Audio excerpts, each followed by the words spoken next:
An avalanche dog is a dog that has been trained to find humans who have been buried in an avalanche. The history of avalanche dogs goes back to the 1800s. Swiss monks would travel through the Alps of Switzerland and Germany to their different monasteries.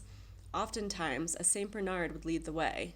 These Saint Bernards would often find fallen fathers, and soon the monks began to send the Saint Bernards out with a rescue barrel attached to their necks to find and rescue the missing fathers.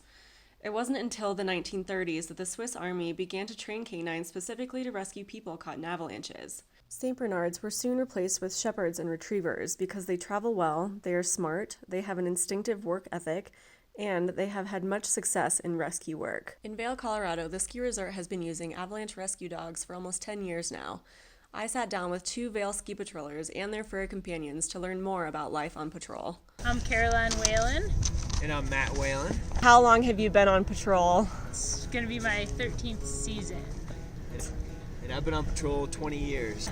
This is Mookie Wilson Stone Whalen. And this is Jake. Mookie is 8 years old. And Jake's 4. And they're brothers. Going through a breeder was kind of necessary for Vail because they didn't want you to get like a search and rescue dog that was maybe bad with kids or something like that. So it gives you like something different to do during your day than all the medical. I mean, I still do that, but it gives you something else to kind of fill your day up. It makes it, I think, more exciting to work with the dogs every day. Yeah. What is the hardest part about training an avalanche dog? Finding the time to train, really, because you're so busy during your work day and work week. We try to train with these guys one day a week, and it's just, but there's a lot of prep that goes into it. You have to dig holes in the snow, you have to find people, volunteers to get into the holes and things like that. So that's probably the biggest challenge. The drill's not going well for the dog, we can take a step back and make it easier for him, just get him up to speed again. So certain challenges that way. How long does it take for a dog to become certified? They have to be 2 for Colorado Rapid Avalanche deployment, which is what they're certified under, before they can test out. And it's just so that they have maturity and things like that. So every 3 years they do a new certification test.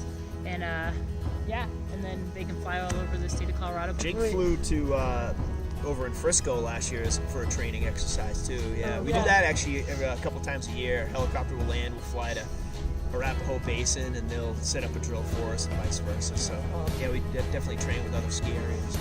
Have they done real rescues? Both of them have been deployed to rescues. Jake's was a little bit of a smaller one on the mountain, and Mookie's been to 2 different sites. But a lot of times you have dogs to clear sites to make people feel comfortable that there was no one buried, because you have this huge avalanche and you're not sure if someone's under the debris, so you'll search, or the dogs will search, just to make you feel comfortable that you're not saying it's clear just because there's no beacon signal. So Vail's avalanche rescue dogs are most often used at the resort to engage with guests on Vail Mountain and to share the safety message at the resort.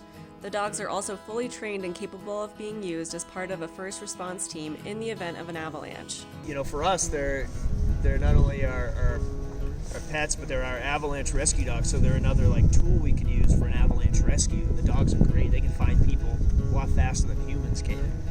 And they're good, like Caroline said, for community outreach, for teaching people about skier safety and snow safety and things like that. We take them to schools and to other public places and teach people about skier safety. So they're great, yeah, and they make us happy, like Caroline said. So what is your favorite aspect of the job?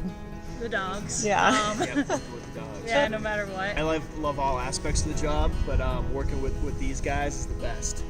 What makes the job rewarding? Well, for us, it's definitely working with these dogs and seeing how well they do, in training. We know that they're going to perform in a real event, which is really awesome to kind of feel. And then also with the job in general, just, making people's worst day better, I think is probably what we would both say is the best part of it. Does it feel like work, play, or both? I don't really think of it as a job anymore. Yeah. I mean, I make money a little bit, but yeah, for me it's kind of just fun, especially with the dogs. So yeah, it's a combination of both. It's our jobs, we take it very seriously, but we get to do a lot of cool, fun things. Work with the dogs, fly in helicopters, help people. Throw bombs. Yeah, throw explosives. To help mitigate avalanches, things like that. Yeah. And how long do you anticipate their career will be? I hope Mook can go for another couple seasons. Yeah. He's fit and doing really well right now. Jake's a smaller dog, so hopefully he'll go for a little bit longer. But I think once 10 years hits, I feel like they slow down a bit, and it'd be nice to let someone else have the opportunity to kind of have this awesome. I mean, it's been the best part of my life, probably. No.